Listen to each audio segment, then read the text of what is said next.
Hello, hello, hello! Bem-vindos a mais um Cine Comédia. Eu sei que eu tô um pouquinho sumido daqui, mas prometo que eu estou de volta. E eu tô aqui pra falar um pouquinho pra vocês sobre O Homem nas Trevas 2, sequência de um filme de 2016, que foi dirigido pelo Fede Alvarez, que vocês devem conhecer como diretor do remake de A Morte do Demônio. Então fica comigo que é logo depois da vinheta que eu vou falar desse filme com vocês.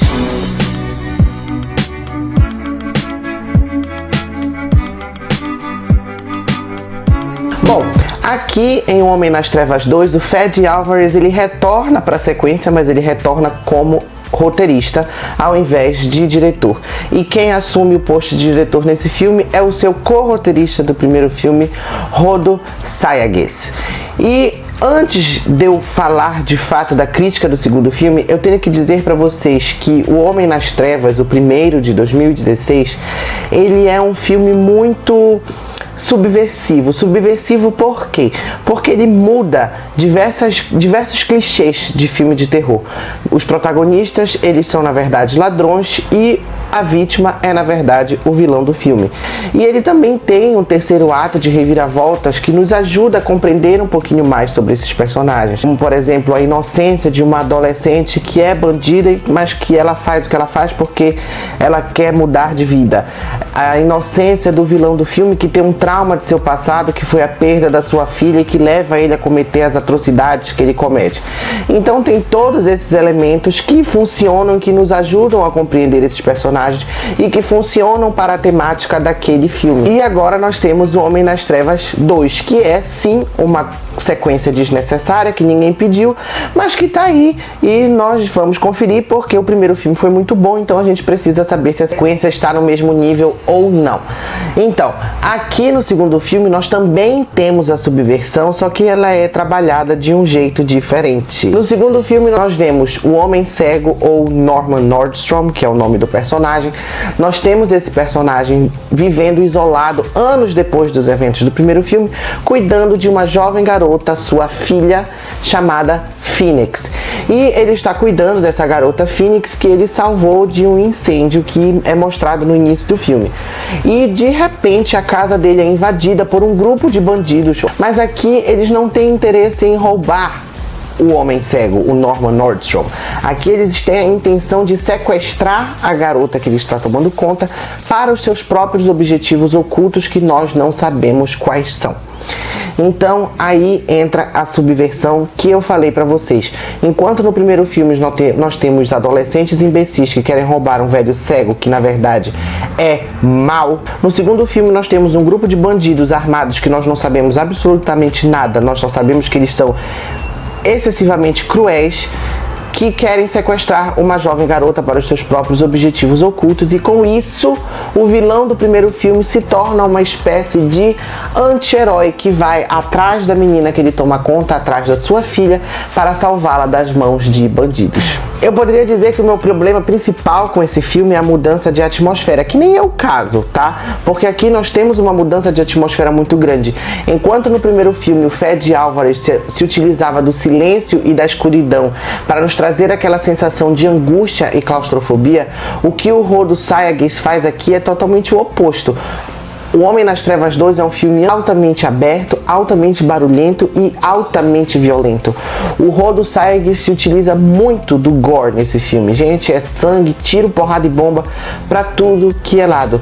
Nós temos também uma diminuição muito grande da temática sensorial do primeiro filme, porque o Homem Cego naquele filme ele se movimentava através dos seus sentidos, que são mais aguçados. Aqui já não é tão utilizado essa característica dele. Aqui as batalhas são muito mais físicas do que elas são no primeiro filme. É praticamente incômodo ver que transformaram um personagem tão interessante e tão curioso num Bruce Willis de Duro de Matar. Tudo bem que o Rodo Sayagues ele consegue mesclar muito bem um jogo de câmera e um jogo de iluminação que causam tensão e angústia sim. Entretanto, por esse ser um filme extremamente alto, extremamente mais explosivo, extremamente mais frenético, o filme ele não se torna apenas um filme de terror. Na verdade, eu acho que ele nem chega a ser um filme de terror.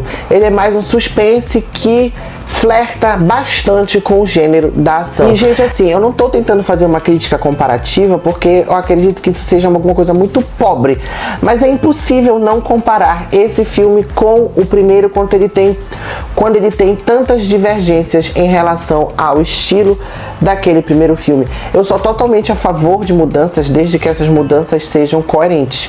E aqui as mudanças não são tão coerentes assim, principalmente quando a gente se fala da subversão que o primeiro filme tinha. À medida que a história vai se desenrolando, que você vai entendendo os propósitos dos personagens envolvidos nessa trama, você vai vendo que o segundo filme, além de uma sequência desnecessária, ele é uma história de redenção de um homem terrível, que nós vemos a jornada do homem cego, dele se tornar uma espécie de anti-herói ou até mesmo um herói, mesmo que ele esteja fazendo tudo o que ele está fazendo pelos seus objetivos egoístas, digamos assim, porque é de fato um objetivo egoísta.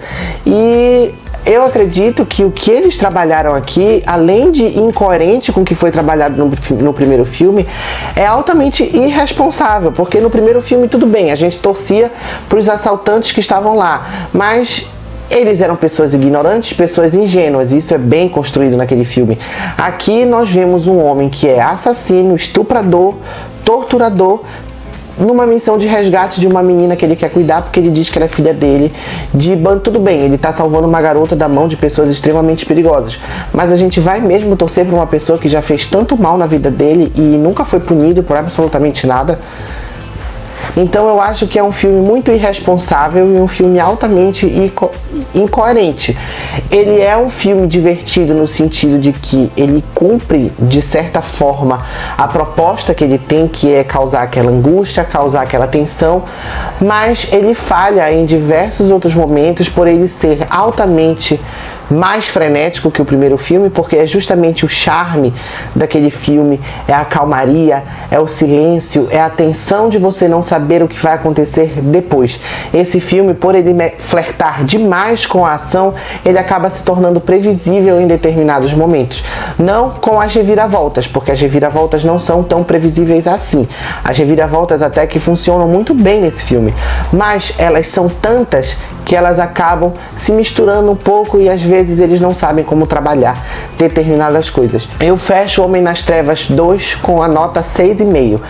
É um pouco decepcionante saber que um filme que foi muito bom lá em 2016 ganhou uma sequência que não chega ao seu nível, mas ainda assim é um filme que merece ser assistido para que vocês possam tirar suas próprias conclusões e também se divertir um pouco com a exploração desses personagens e desse universo. Um beijo para vocês e até a próxima.